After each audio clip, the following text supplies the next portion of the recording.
आपकी प्रमोटर जो सुप्रीमो है, इनकी बहन जो हमारे जो राष्ट्रवादी एमपी वो बीजेपी में है, सोच के वो जनता गलत तो नहीं बोला, ठीक है तो बोला मेरा बहन एमपी है, मैं मेरा मोटा का सुप्रीमो हूँ, क्या बात है, फर्क नहीं पड़ता।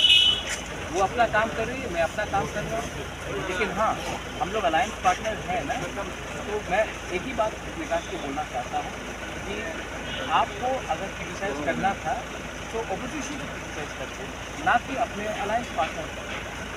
लेकिन मुझे लगता है कि ये विकास वर्मा बोल रहा है, इसके पीछे कोई और है जो चाबी लगा रहा है विकास वर्मा को हमारे अगेंस्ट बोलने के लिए, क्योंकि अगर वो आदमी के पीछे बैठा वो बोलेगा तो वो एक्सपोज हो जाएगा। इसके लिए विकास वर्मा तो सिर्फ माउथ पीस है, असली लीडर तो पीछे है जो चाबी लगाकर पैसा देकर बोल रहे हैं।